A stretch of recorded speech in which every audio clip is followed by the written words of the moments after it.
So I believe in last session, what we were doing is we were trying to complete few of the programs. I believe we have done the example for static binding, and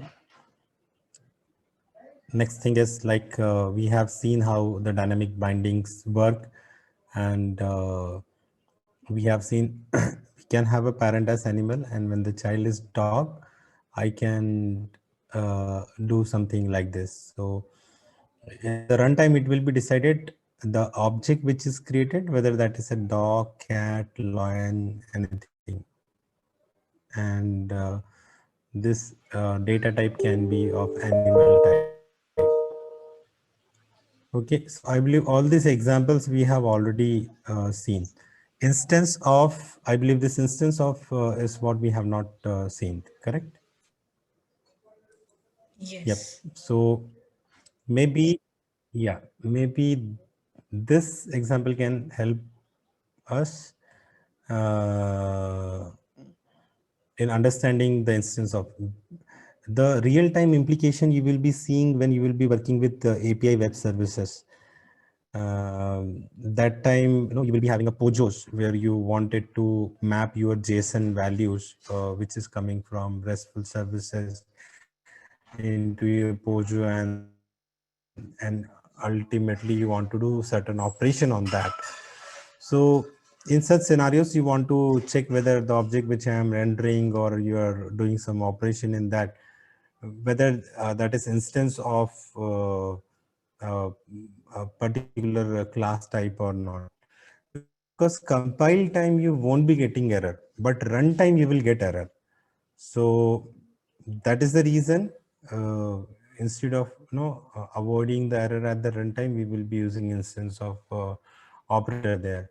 So if I'm going to run this program, what we are doing here is, this is my main class, and I just created object of main class. What I'm saying is this instance of this particular class is whether this reference variable is an instance of object of reference meaning of class. So what is going to be the output of this entire thing? That will be true.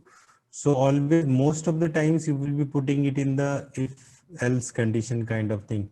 Majority of time when say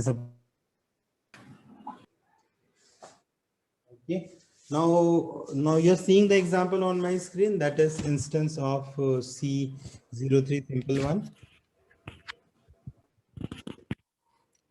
Yes. When I am running this, we are getting it as true. Fine. Now, say suppose if I want to write one more line, and I would like to see C0.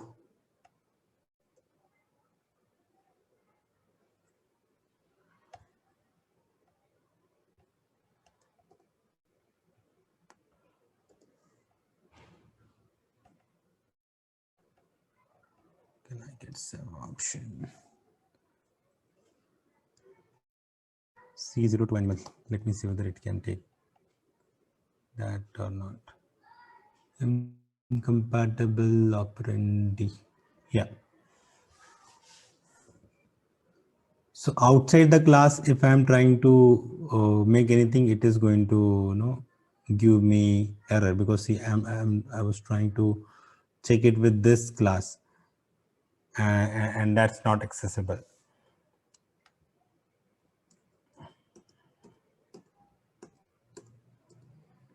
Okay, let's move to another program, which is this.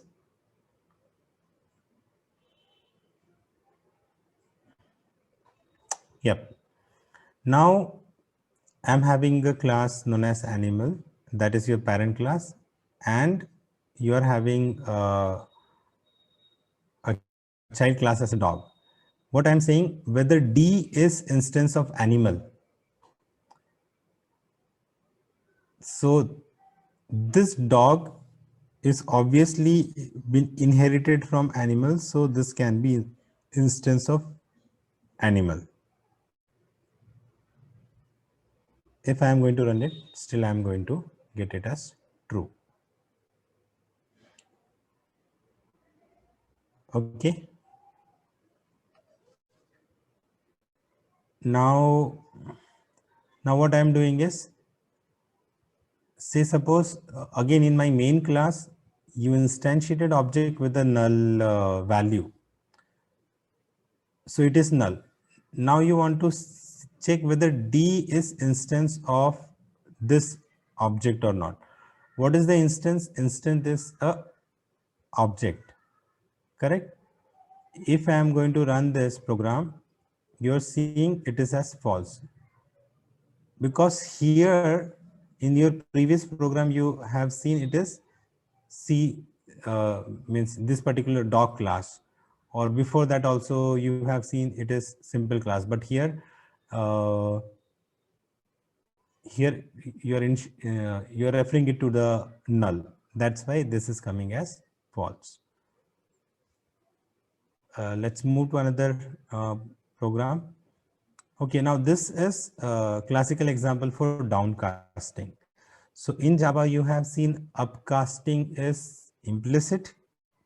Obviously, like we have seen in our data type also, that int can be upcasted to long, cannot be downcasted to int. It will give you the error. In the similar fashion, here in the user data type also, all the classes are known as user data type because we have only created it. And say suppose this D object is also user data type.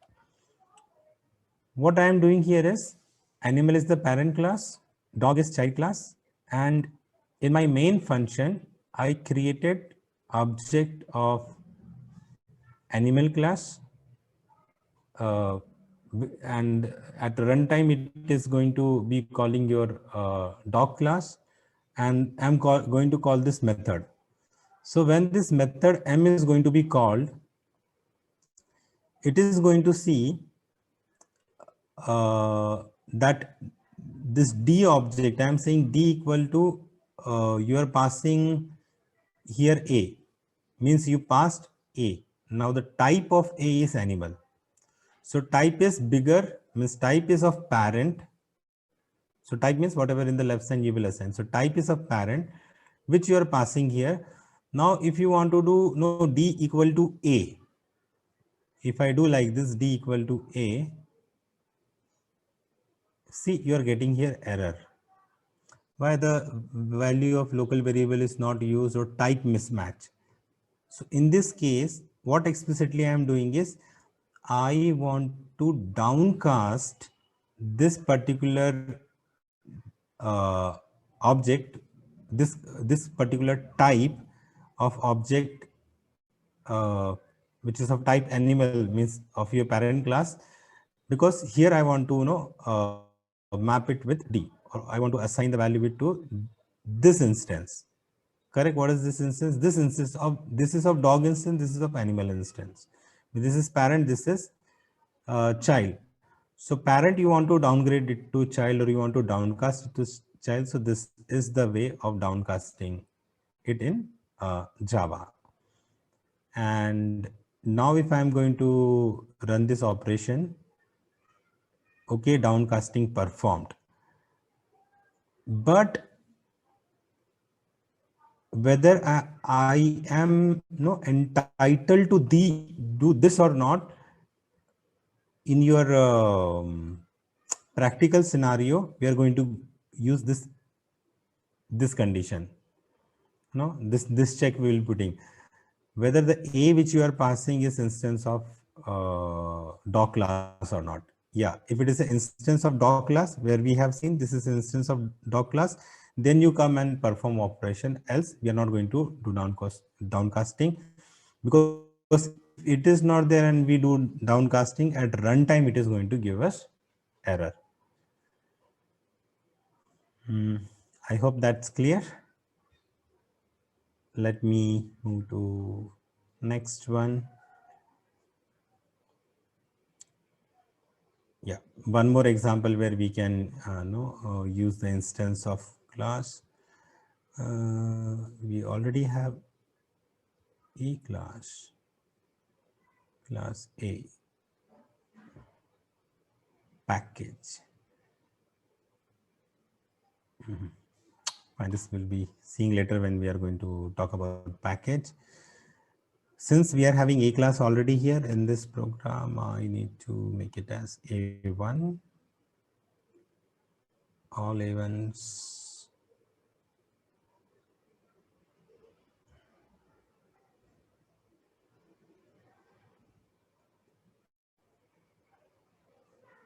Okay, what else? All A's are covered. So how I'll be starting? I will be starting with my main method. In my main method, printable and B is there. So let's see what is B. Okay, now here we are talking about interface. So this is our first program where we are seeing this keyword interface. Okay, earlier we have used the keyword as class only, and in case of multi-level inheritance also we used the keyword extends for multi-level inheritance, that is a relationship kind of thing. Now here we are talking about interface. In the interface you can see I'm having an interface which is known as printable interface. Can you see in this interface nothing is there? This interface started and this interface ends. Maybe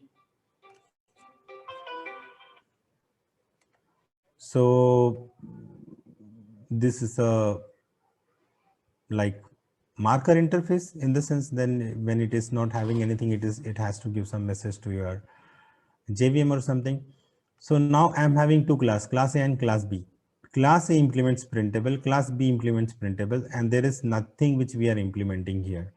So we can write anything. Say suppose if you will be having any function here in the interface, that implementation we have to do, that we will be seeing in the later program. But time being, I'm having two classes, both of them are implementing printable interface.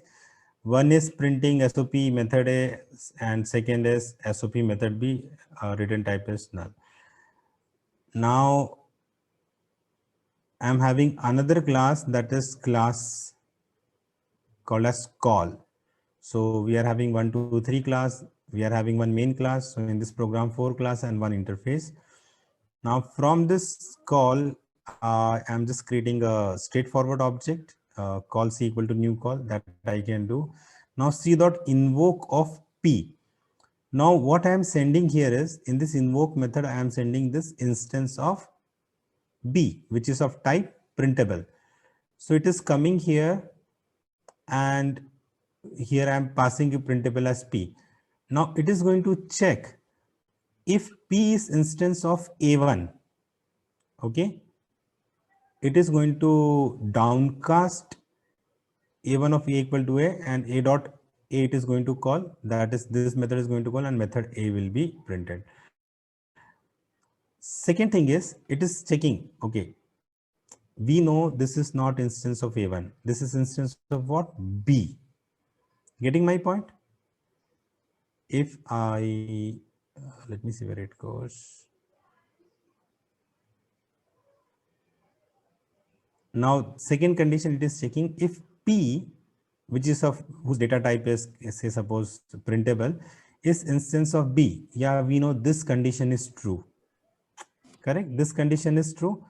So B of B equal to you downcasted it, and then from this B object you are calling B function. So this function will be called and your output will be B method. Got it? So this is real-time implementation.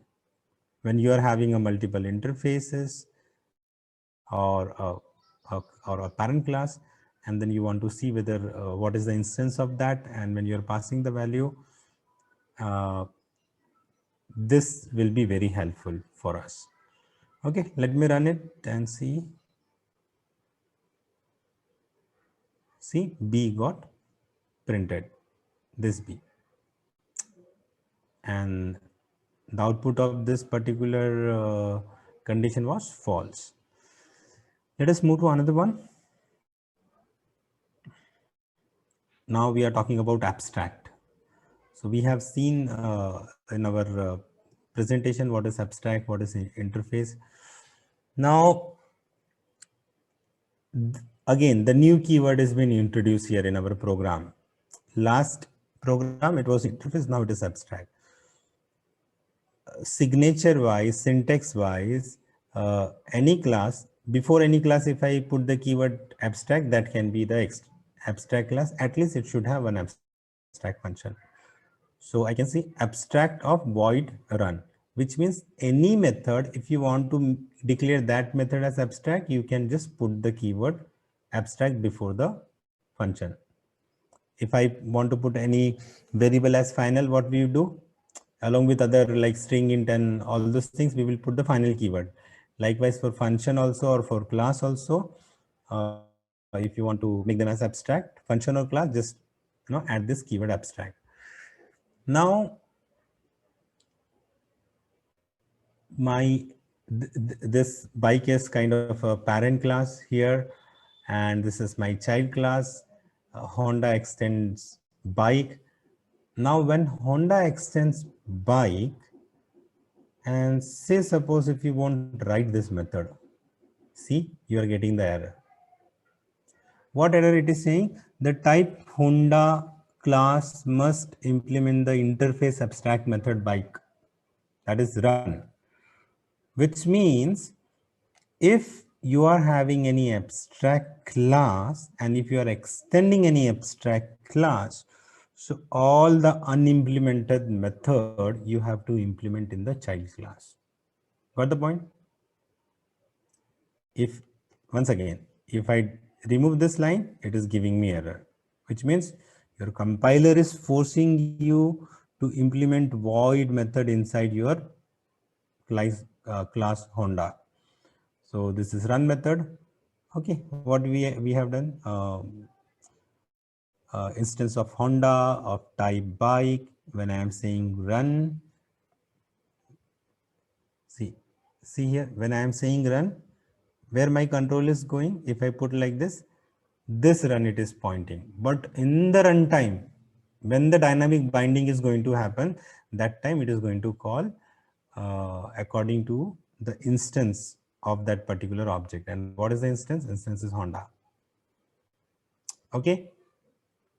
If I'm going to run this program, we are going to get running safely. See, if there is no response, I will assume, okay, all of you are getting my point. Do interrupt me whenever you think, Sagar, you need to repeat it. Well, moving to another program where let's see the example in real time implementation, what will be the use of this abstract. Say suppose I'm having a class known as shape, and this in the shape I want to draw. So I can have rectangle, circle, square, rhombus, palindrome, anything, any kind of geometrical surface I am having. Say suppose any kind of geometrical shape is having. What I'm going to do with the shape, I am going to draw it. If you see the drawing, you will be coming to know, okay, which particular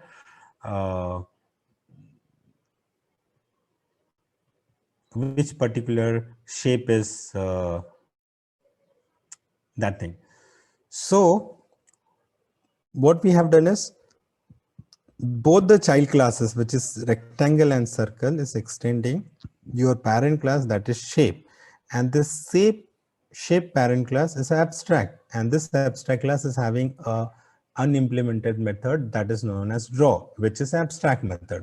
So once you are having abstract method, you must implement it in your child class. See, once again, if I remove, you are going to get error. So at least this method has to be there. That is the thumb rule. Now, when I'm saying shape s equal to new of circle, and I'm saying s dot draw, so which method it should call on the runtime? If I'm doing here draw, it is taking me to the shape. But in real scenario, it is going to draw circle, because it will be saying, okay, the instance is not a rectangle, instance is circle. Okay, so at runtime it is going to be drawing circle, you will be getting output as drawing circle.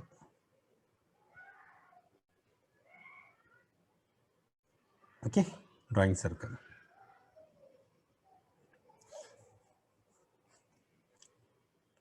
From the OOPS concept, what is abstraction? At high level in your maybe college, you would have learned the definition, that is encapsulation of data or hiding data into something, capsulate. So now you don't know whether it is circle, whether it is rectangle, what it is. So your factory method normally returns the instance of that particular class, and in that factory you can put anything. That factory can know you are having a factory known as shape, and that in runtime that shape can be of circle, rectangle, or any other different figures.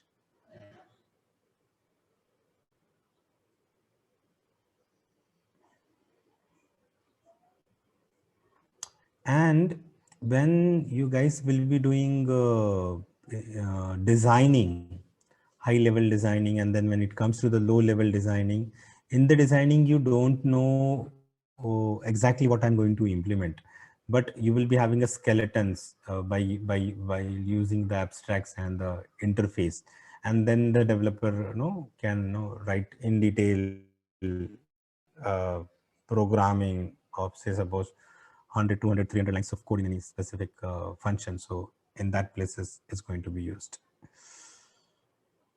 Okay, let us move to next one. Again, same, we have seen this example also, get the rate of interest, and now this time it is abstract. And I'm saying B of new SBI PNB, if you are going to print.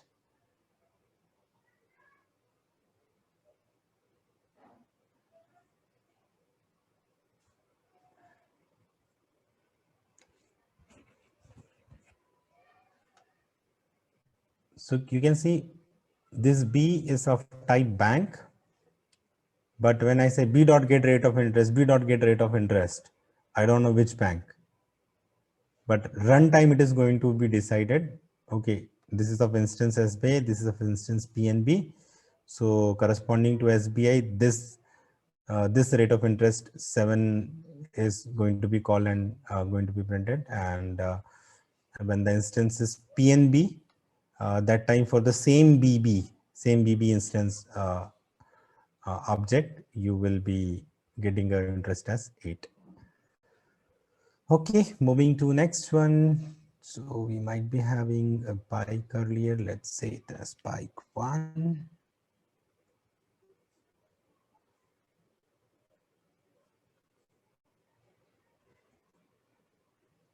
Okay. Now this bike abstract class is having one constructor, no argument constructor, one method, abstract method that is run, and one more method which is not abstract, that is change gear. Okay, and then you are having a child class which is extending that one. In my main class, I am creating object of instance Honda, and I am doing run. So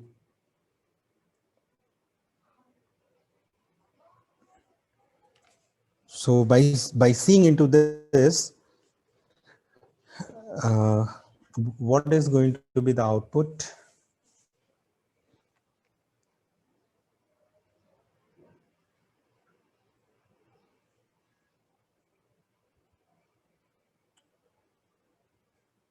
The moment this run is going to be called here, bike is created. Do you think this statement is going to be executed?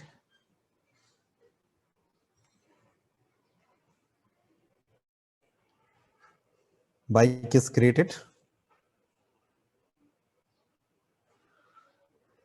or when I am saying run, so obviously this run will be, going to come here and going to, execute the statement running. Same change gear will be also doing the gear change. But what about bike is created? Okay, somebody chatted. Let's say no. Any other thought?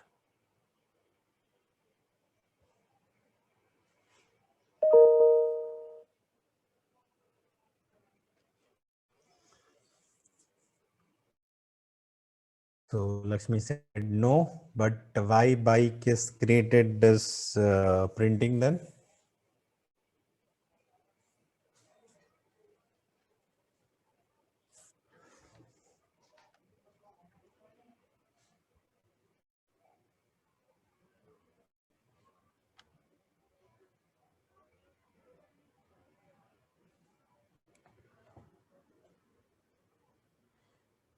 Because this is of type bike, and then the moment you are going to instantiate this Honda, the constructor chaining is going to happen, and due to constructor chaining, which we have learned earlier, it is going to look after the constructor or default constructor for the parent class also, and then it is going to execute this first. Once this has been executed, then this obj object is fully created.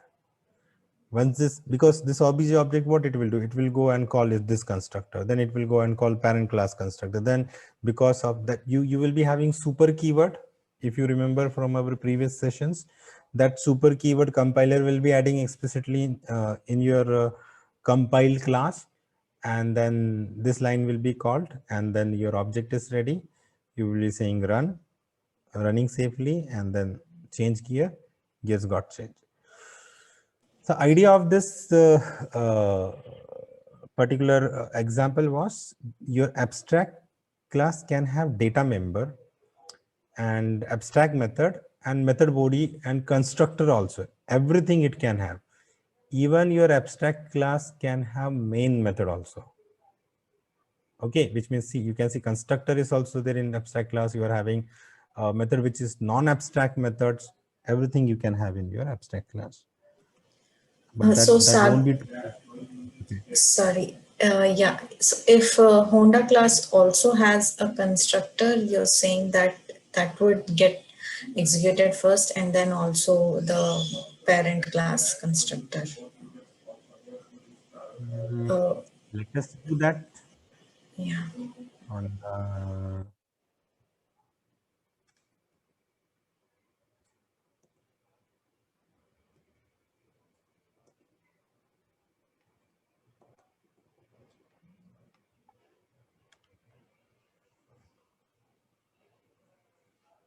okay. Bike Okay. is created. So that constructor chaining will go up. Bike is created because what your constructor will do, sorry, what your compiler will do. The first statement. So this is your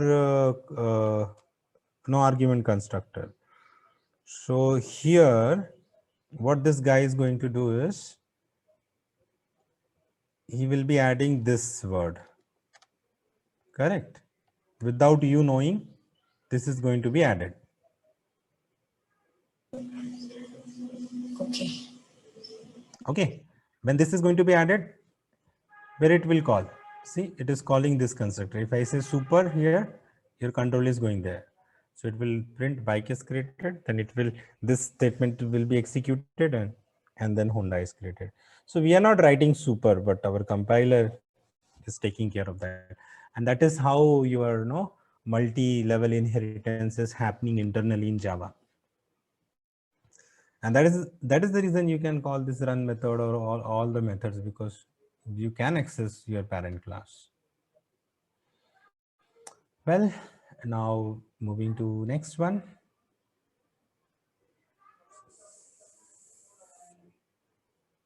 We are not beginners in Java.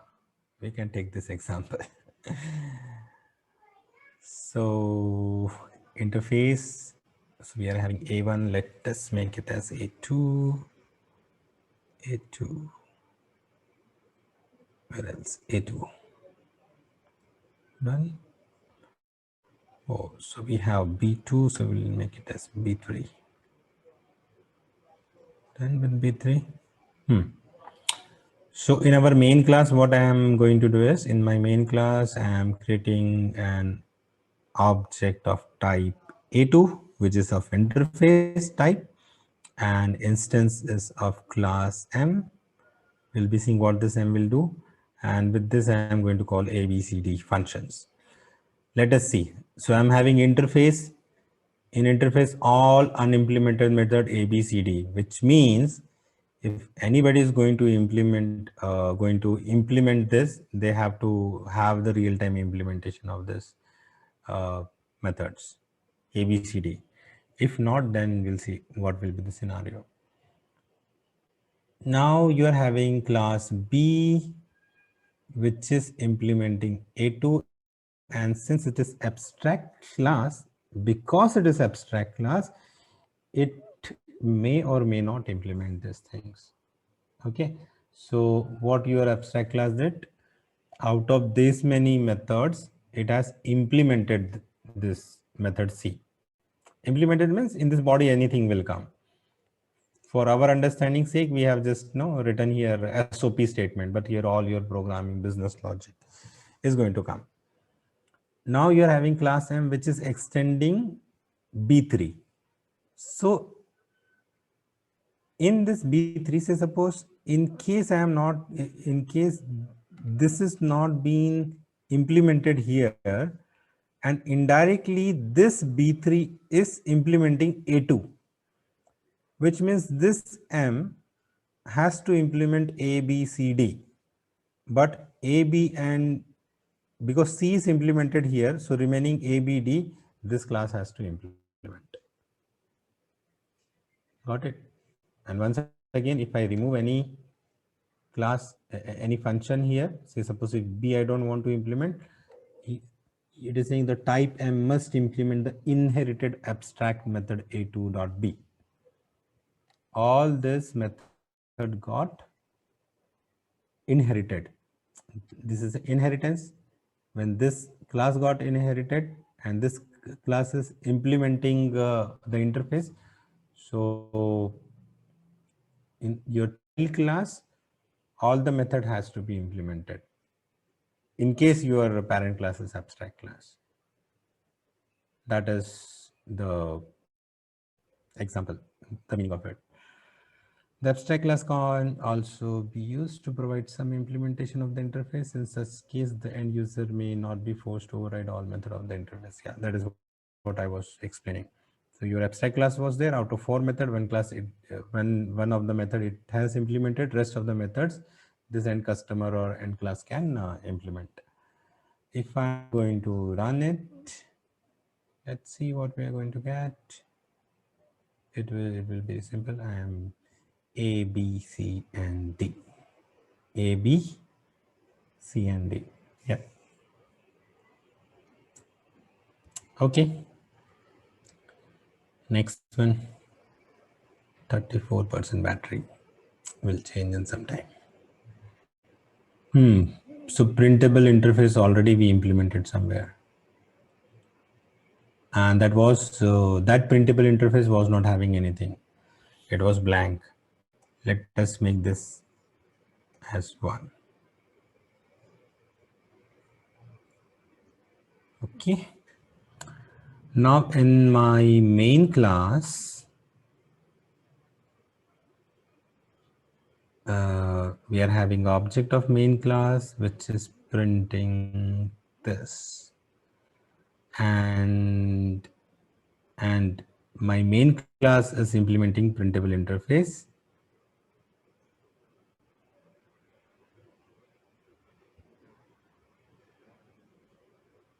So if it's a straightforward example, if you are having one method in your interface, you must implement it, and we implemented. That's why we can run it. If we don't implement, it will force us to implement. If I add one more method, void add, See, we are getting error. So all these examples are no just for building your base and concept in Java, that is ops concept. So hello got printed. Okay, we'll move to another one. Interface declaration by first user, second user, third user.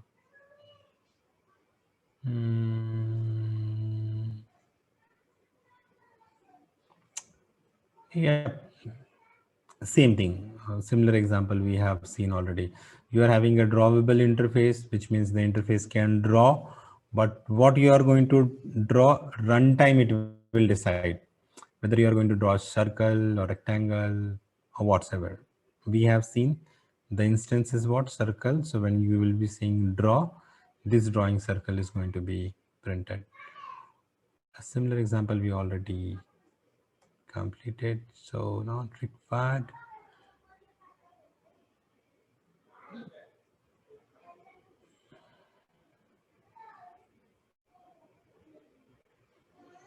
Drawing circle.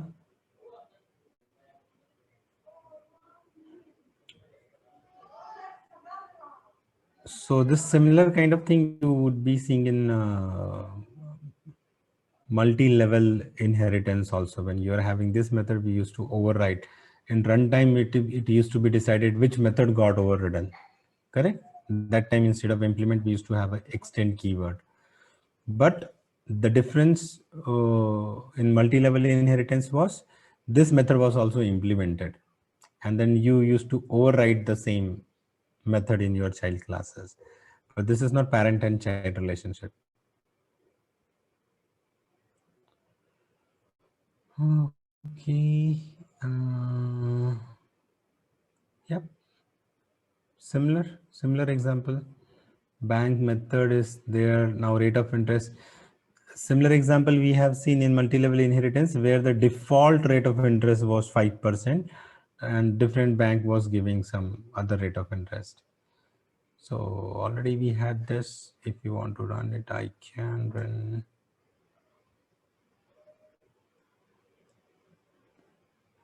SPI1, PNB1, Bank1, SPI1.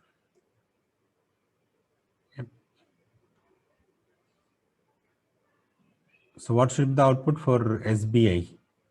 This instance is of SBI. For SBI, what is the rate of interest? 9.15. So 9.15 will come. SBI is having less rate than PNB. Oh, little better. Okay. Another example for now we are having two interfaces. Now this time, this is new thing. Already we have an interface as printable. Let me make it as 2 and 2. Okay, here the class C can have n number of implementations. Means class C can. Hello. Yeah. Have problem with Zoom, will reconnect. Okay, Manas, no problem. Fine. So we know in Java multiple inheritance is not possible. And even though if you want to do it, the workaround is by using the interface, because here you can implement several interface in any class. So printable, showable, and so many things. But the contract is simple. If this is having 2 functions, this is having 3 functions, total 5 functions you have to implement. This class was having print, sorry, not class, this interface was having print method, this was having show method.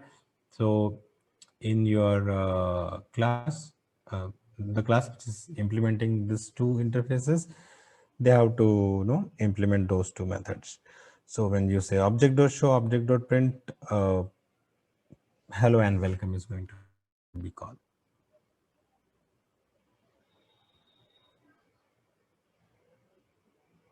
Okay. We'll move to next one.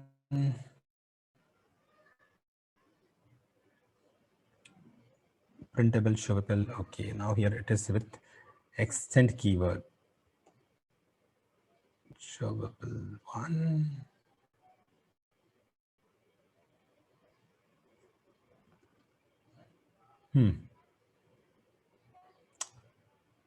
I'm having an object of class this, which is which implements showable.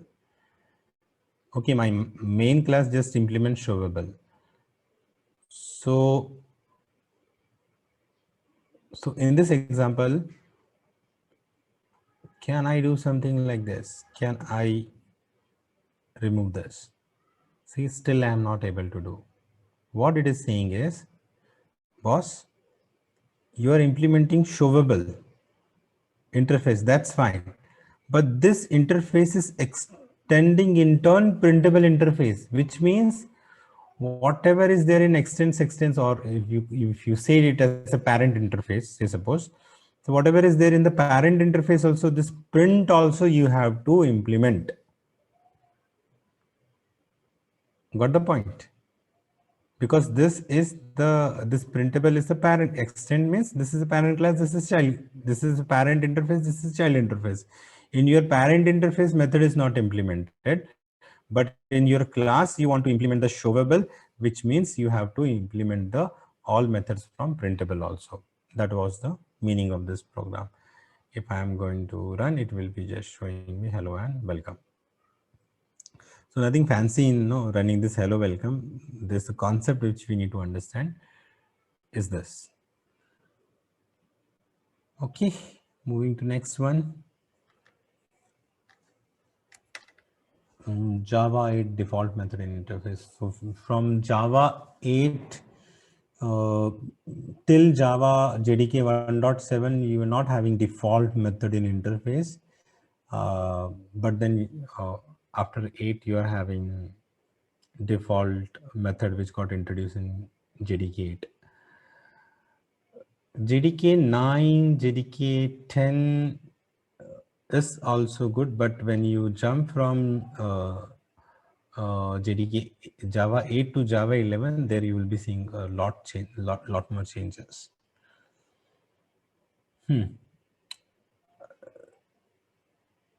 Now, what is going to happen with this default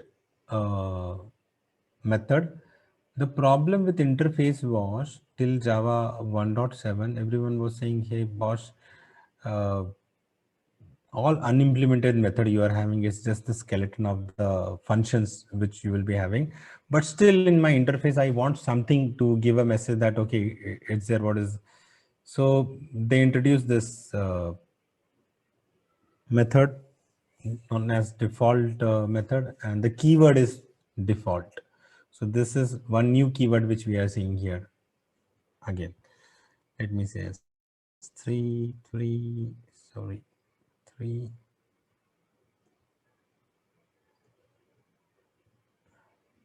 all three.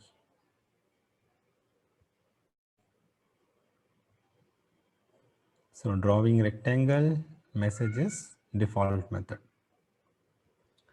Okay, let us move to another thing. In Java 8, you can have a static method also in your interface. Why static method? Why not any other method? Ultimately, your compiler has to add the keyword static, which means if you are writing any normal method also, by default compiler will add the static keyword in that, because typically we won't what I can say, when something is at static level, this is not going to change and this will be accessible at your class level. You cannot create object of interface. Can I? Let's give it a try. D4, D4, D4, D4, D4, and D4. can I do something like this? Say suppose drawable obj equal to new of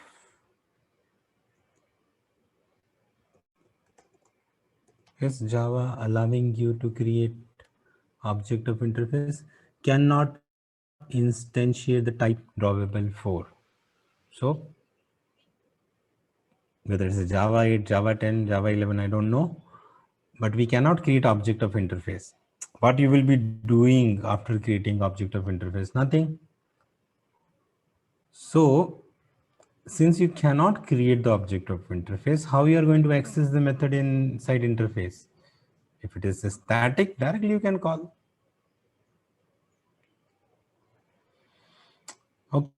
Okay, so object creation is not possible for interface.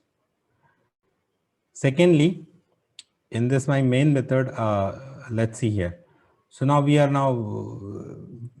repeating this several times. This D is of type drawable, but is of instance rectangle.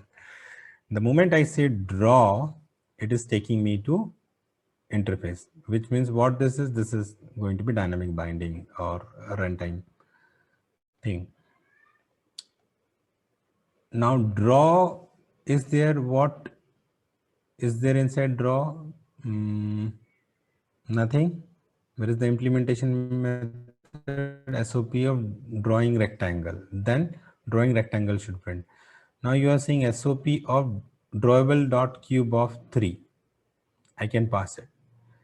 Any static method, if you want to call in Java, you don't need object. Say suppose in my class, this class also, if I am having any static method, then you can call the static methods by the class name dot method. So here interface name dot method. This is how you can call static methods in Java. Okay, let us run and see. Drawing rectangle 27. On the class example of abstract class and interface. By default public and extract. So in interface, all these functions, when you are writing void a b c d, you are thinking that this is not public, not abstract, but your compiler, when compiler is going to generate the keyword, this is not the default keyword of Java. It is written by default public and abstract. So your compiler is going to write here public and abstract.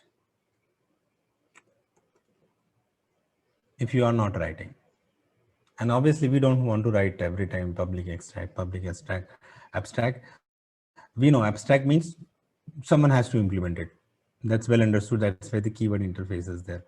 Public means obviously I cannot create the object of this interface, and this interface has to be used outside. So the method has to be public, or how I am going to use this method. So access modifier will be always public, but this compiler will be doing for you. A5, A5, yes, A5, B5, B5, and 3.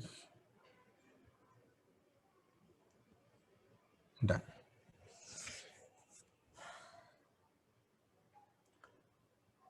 Okay. This is same method, like similar thing, a similar example which we have seen.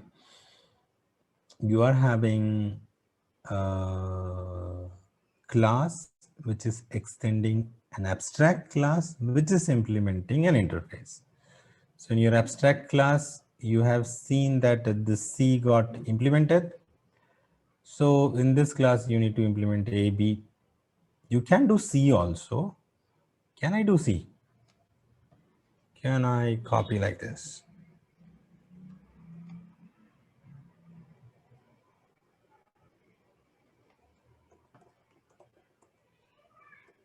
Oh, what's going to happen now? What's going to happen? If I am going to run, what will be the output? A, B, and D, I know. For A dot C, okay, some message came. C from child. Yeah, okay, good. So you're getting. It will be from child. But objective of this program was to demonstrate that if we are not implementing C also, it is going to take it from its parent class, and this has to come. Fine. Going to another one. Package.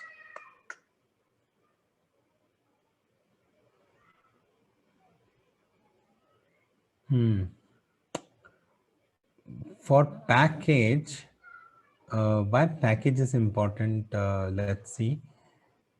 Here you can see it is default package, and because it is default package, when I am saying package pack, it is giving me error. What I can do is I can have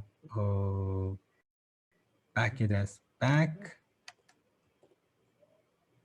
finish, and then I can move this one into pack. If I move that class in pack, you can see now error. There is no error. Oh, still it is sitting here. Instead of moving, it has just copied. No problem.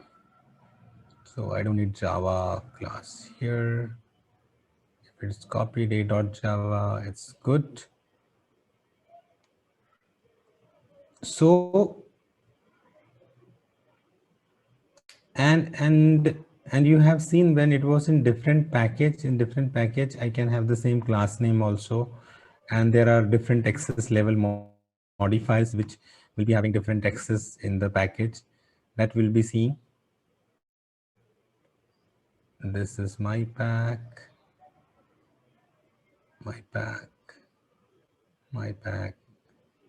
and my pack.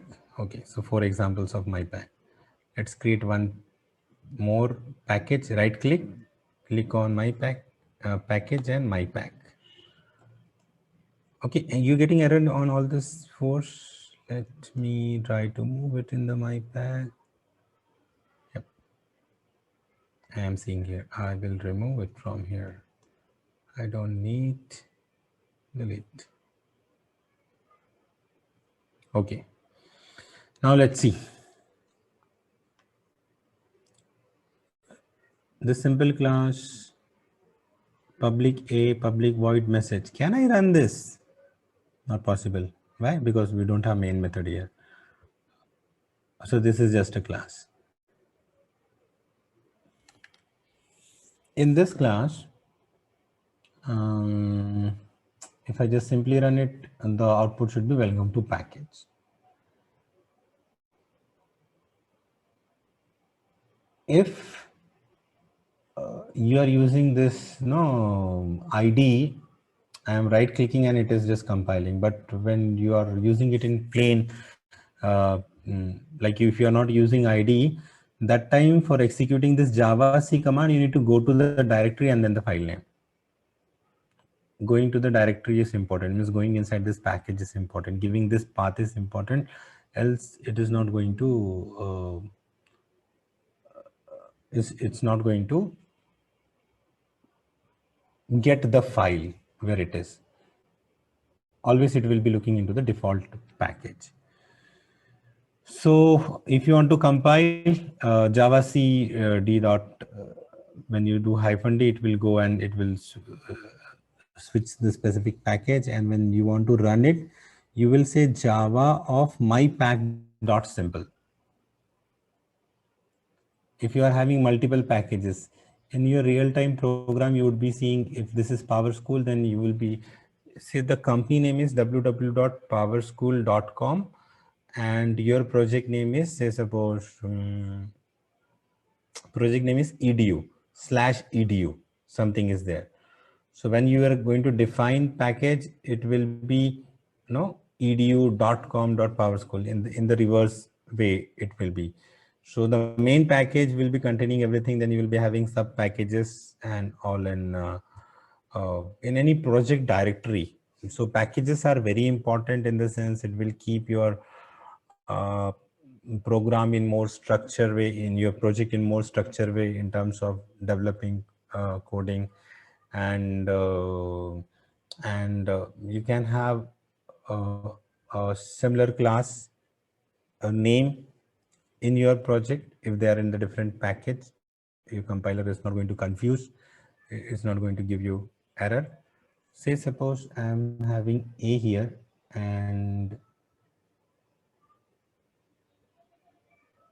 let me try to create a class a,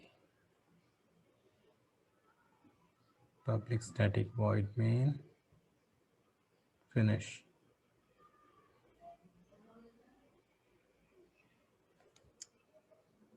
Why this is giving error? Okay, because it was trying to refer this a. Anyway, my intention was to show you I can have a class in this mypack and I can have a class in this. These classes are not conflicting now. I'm not getting the red mark against this. Okay. But the second program which I am seeing is here, it is saying package mypack import pack.star, means whatever is there in the pack.star, which means it has imported this class A, this class A it imported. And since it imported that class, but still in this package you are having one more class with the name A. Now this got confused. Boss, I should refer to this class A or the package. See, suppose if I remove this import,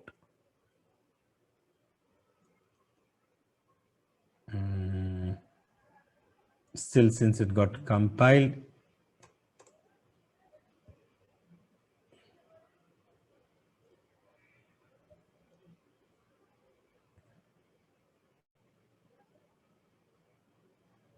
no implementation there, because in my this class I don't have any object as any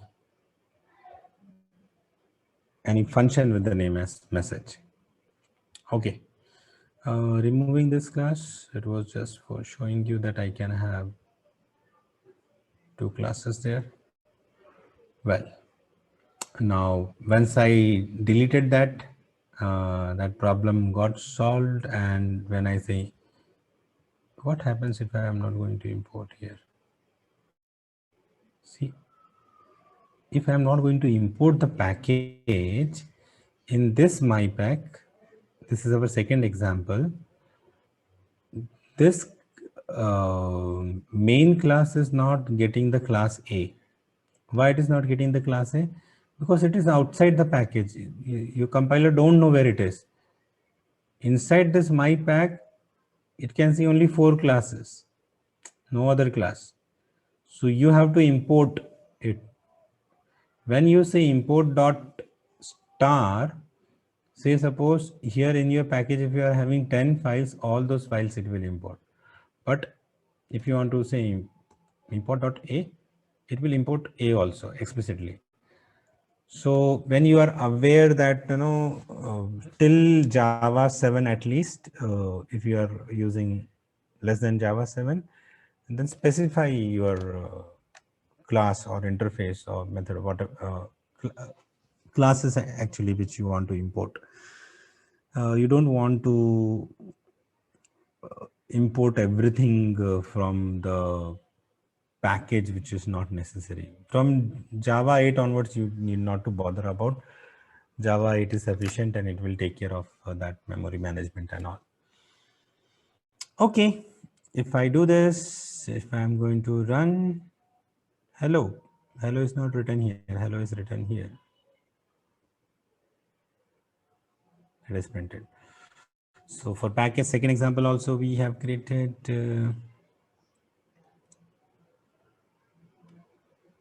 so this is the new keyword which we have seen, import. So this keyword when we are using, if you want to use any classes, interfaces from another package. Let's move to the third one. Oh, 13% battery. Give me a minute.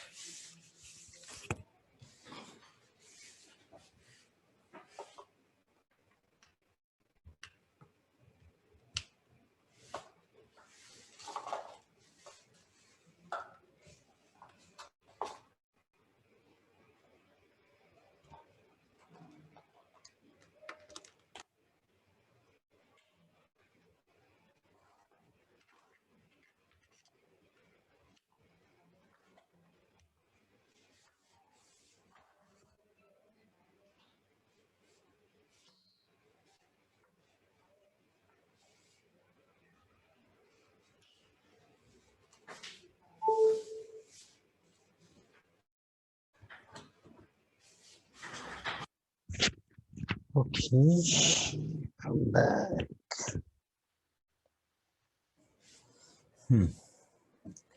So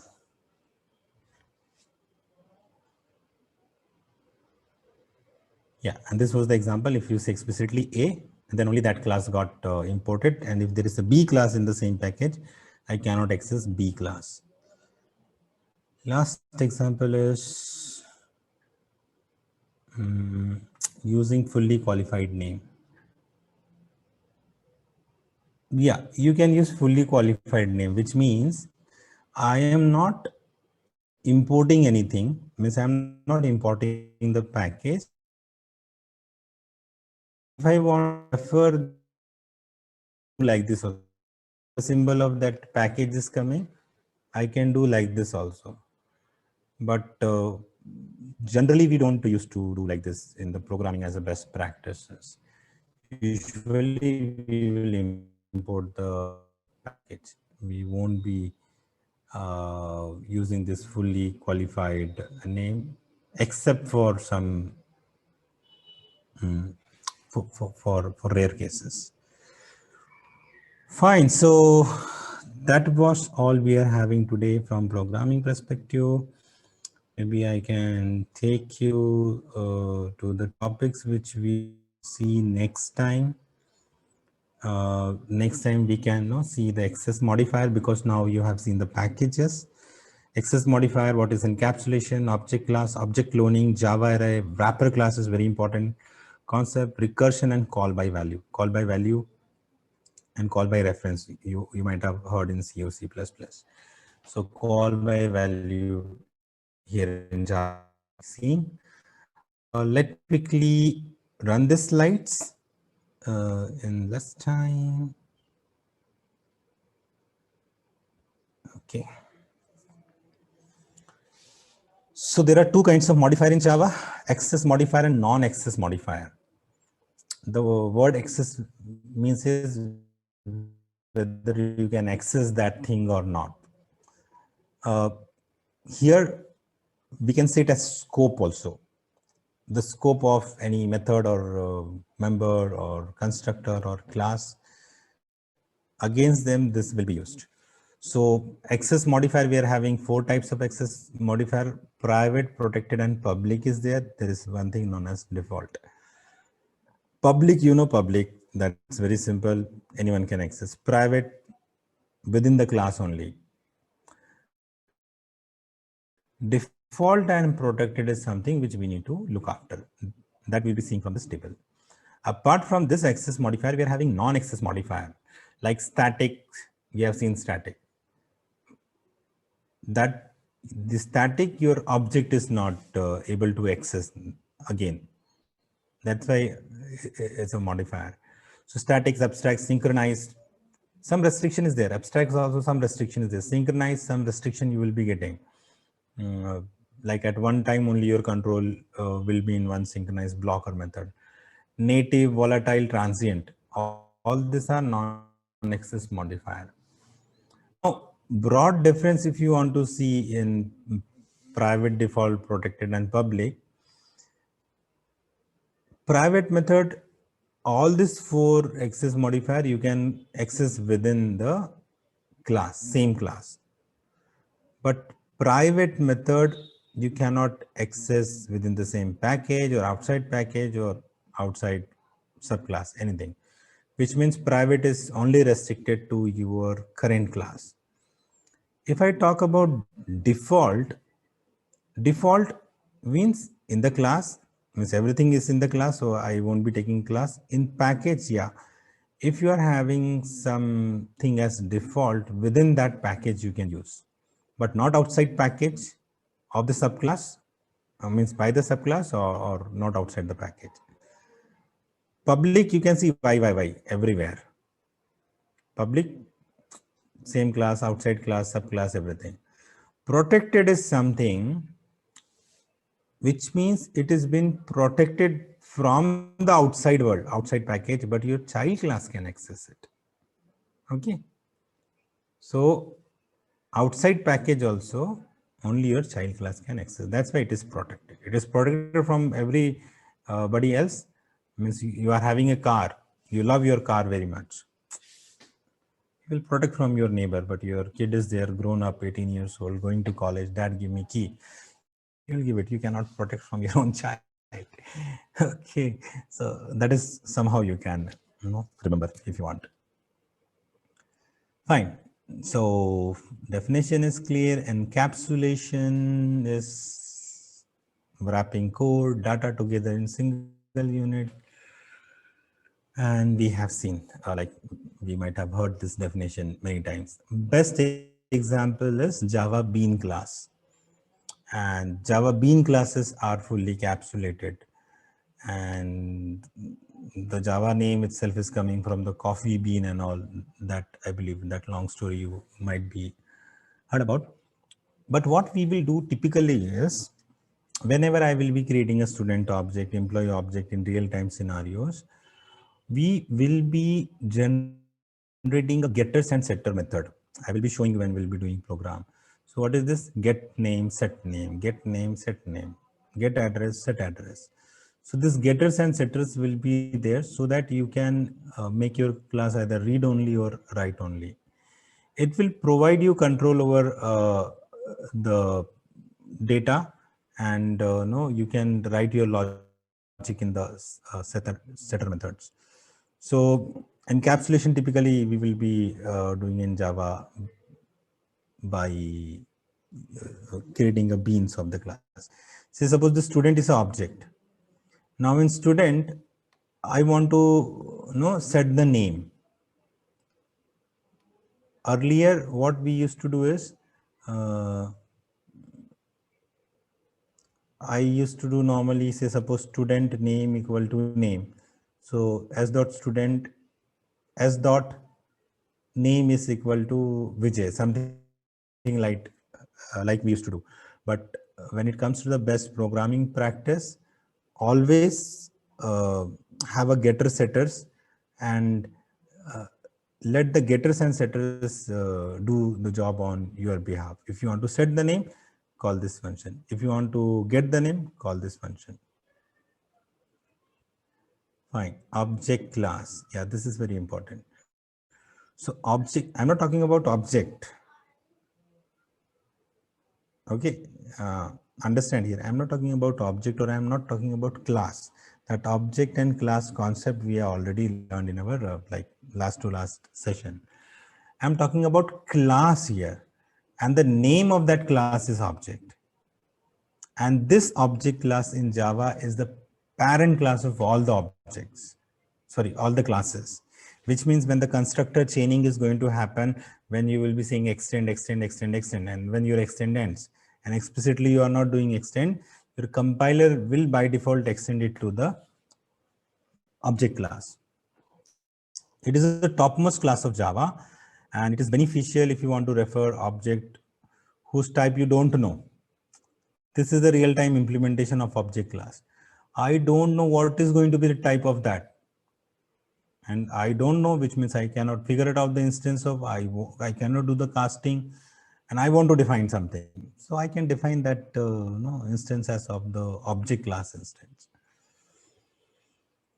And that we can do with the concept which is known as upcasting. Upcasting is simple. In Java, upcasting you can do, An object is the parent class. The child class can always upcast with the parent class. Downcasting you have to do explicitly. So, and there are important methods in the object class, like you're having a get class method. This hash code is very important. Equals method will be there in your object class. You'll be having a clone method for cloning the object. This toString method, notify all method is there. These two methods you will be seeing when you will be doing a multi-threading or the threading concept when we will be learning. And then you're having wait method. This also belongs to the multi-threading concept, which we'll be learning in detail. Again, wait method with different parameters. This also we will be seeing wait methods. So this, notify all, wait, and this wait. This 5 kinds of method in multi-threading we'll be seeing. Finalize method. This is also important. Whenever your object has to be garbage collected, this method explicitly will be called. And this is how Java will take care of all the garbage collection. You are not doing also, but Java is very much memory efficient. If your object is abandoned, it's no longer used, your Java JVM will be calling this finalize method, and it's going to take care of that. This get class, like we want to get the class object, that time we'll be using it. Hash code is important. You will be having a unique hash code for your class. Equal is important. So all these methods are important in Java. Object cloning is another concept where you want to create the exact copy of the object. And for that purpose, you can have a clone method in the object.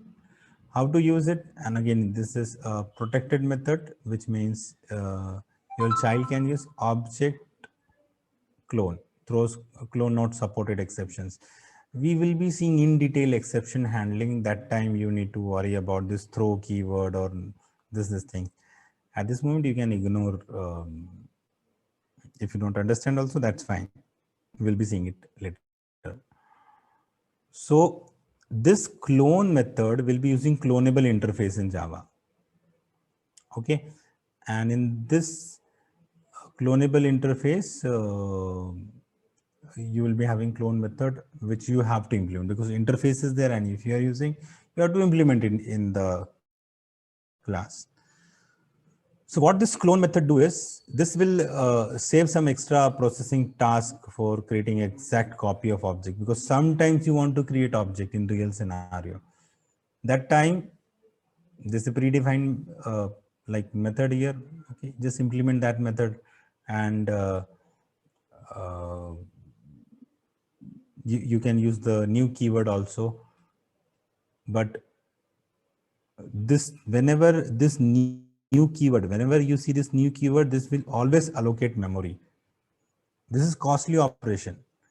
That's why in your Spring framework, when you will be seeing there, you will be using auto wiring. You won't be using any new keyword for creating object. That is how Spring is more efficient. Means your framework is more efficient. Don't bother about the first time. You will be having on Java some frameworks as Strut, CJ, and many more like Spring, and then for ORM, Hibernate, and all. But what I am saying here is this new keyword in terms of operations, in terms of memory, is very costly. So wherever you can avoid writing this new keyword in your programming as a best practice, we should avoid it. And if object cloning is, it will be taking less processing task. Object cloning is done. Now let's come to array. I don't know what is the time. 5:17. Yeah, 10 more minutes. So normally array will be a collection of similar element to have a contiguous memory allocation, and the first index will be 0, 1, 2, 3, and so on.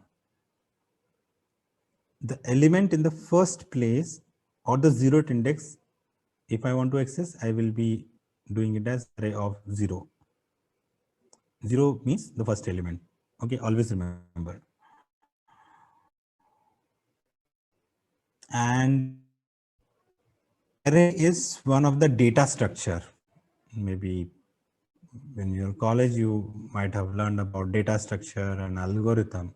So that data structure is array only. And in detail, we will be seeing collections. That time we will see other data structure, linked list, hash map, and all those things. At this moment, very basic thing, data type, its data structure, similar element we will store, and fixed set of element will be storing in array. And array is index based. That's why you can see 0, 1, 2, 3, 4. And if I want to access the fifth element, I will say a of 4. A of 4 means fifth element. Just -1, it will do. Array length is 10th, which means a of 9 will be the 10th element. The advantage of doing this is it will be doing your code optimization. And if you want to retrieve element, it's very easy. I want to retrieve the element at the 8th place. Without anything, I will just print a of 7. It will give me this thing. You can randomly access it, can locate any data at any index position. That's why this indexing is important. But the disadvantage, that also we should understand. Disadvantage of array is size limit. You can store, say suppose if I defined my array size as a of 10, you cannot have it as 11. Means the size is fixed for the element and you cannot grow it at the runtime. Getting my point? So when you are defining your array, and unnecessary if you are making array of 100, and when you are running your project, you are seeing, okay, for my PAN number, which will be maximum, say suppose 10, 11 or 12 character, whatever it's there, I am putting it as 100, and that is not going to grow in future. So bad choice, means from the memory perspective.